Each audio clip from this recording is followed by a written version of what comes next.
अब ये 69वां वर्ष है, ये बहुत ही सूक्ष्म और महत्व का श्लोक है। या निशा सर्वभूतानां तस्यां जागर्ति संयमी यस्यां जागृति भूतानि सा निशा पश्यतो मुनेः। इसका ऊपर का अर्थ देखेंगे, मेरी इसमें इसका हिंदी में भाषांतरण नहीं है, जो नॉर्मल भाषांतरण होता है। कौन है ज्ञानी पुरुष? निशाचर। निशाचर माने या निशा सर्वभूतानां तस्याम जागृति संयमी। सबके लिए जो रात होती है उसके लिए दिन है। किसके लिए होती है? हम लोगों के लिए जो रात होती है वो दिन किसके लिए होता है? चोर उचक्कों लोगों के लिए, निशाचरों के लिए। या निशा सर्वभूतानां तस्याम जागृति संयमी। और यस्याम जागृति भूतानि, जब सब लोग जगे हैं तो ये सोता है क्योंकि रात की ड्यूटी है। तो ज्ञानी पुरुष कौन हो गया? वॉचमैन हो गया। रात को जगता है और दिन को सोता है।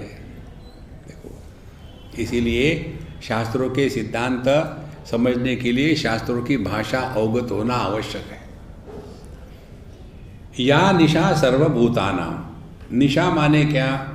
जब कुछ दिखता नहीं, कुछ मालूम नहीं, अंधकार। किसके बारे में अंधकार है हमारे अंतःकरण में?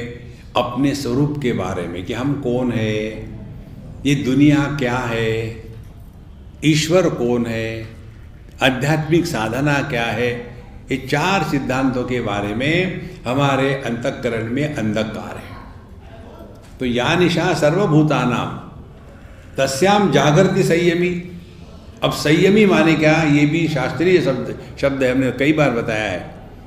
जब हमारा मन, इंद्रिय, मन, बुद्धि इन तीनों के द्वारा प्रभावित न होकर के ना तो देश में भटकता है, ना तो काल में भटकता है, ना वस्तु में भटकता है।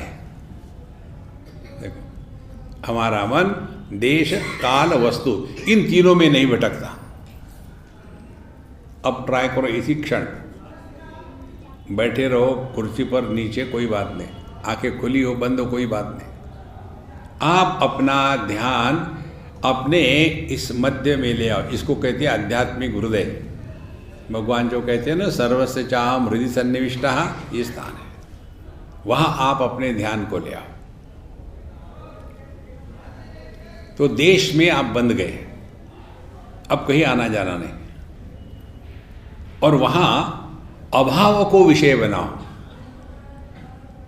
किसका अभाव? अभाव तो कोई विषय है नहीं, तो शब्द का अभाव। अब ध्यान है अपने हृदय पर और विषय है शब्द का अभाव। शब्द का अभाव माने शब्द का होना नहीं होना दोनों समान है।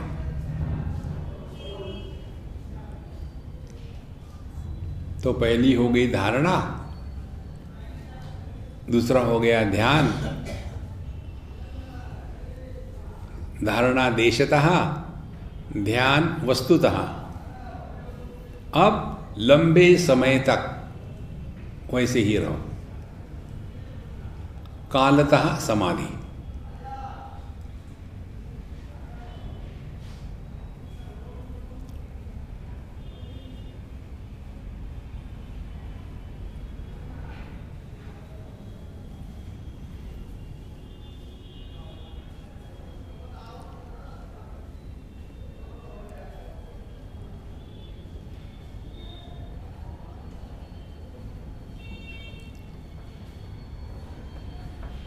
इसमें क्या हुआ ये हम आपको बताते हैं। जब हमारे ज्ञान में देश, काल और वस्तु इन तीनों का महात्म्य और प्रभाव होता है तो वह ज्ञान मन है।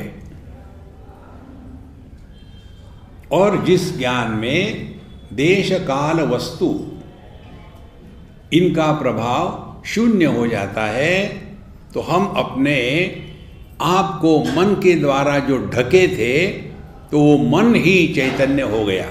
मन के चैतन्यीकरण की प्रक्रिया जिसको प्राप्त हो गई है उसका ये वर्णन है। या निशा सर्वभूतानाम। अपना ये जो स्वरूप है उसके प्रति साधारण व्यक्ति हमारे जैसे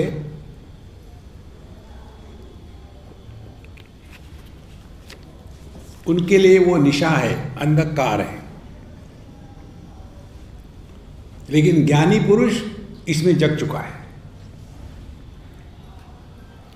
माने क्या, सुनना हो रहा है लेकिन सुनने वाला पैदा नहीं हुआ, देखना हो रहा है लेकिन देखने वाला पैदा नहीं हुआ।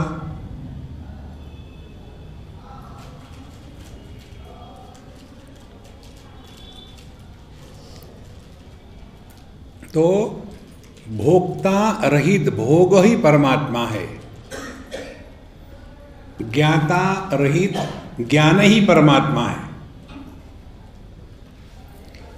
या निशा सर्वभूतानां तस्याम जागर्ति संयमी। तो संयमी कौन हो गया? जिसका मन देशतः, कालतः और वस्तुतः इन तीन चीजों के द्वारा प्रभावित नहीं होता।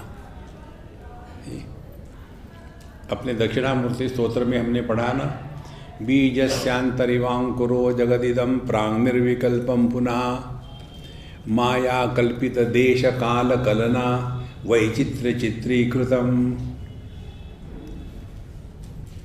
यह देश काल और परिवर्तन यह माया कल्पित, वास्तविक नहीं है। हम में कोई परिवर्तन नहीं, हम ज्यों के त्यों है। परिवर्तन आ रहा है प्रकृति में, हमारे में नहीं, हम ज्यों के त्यों है। माया कल्पित देश काल कलना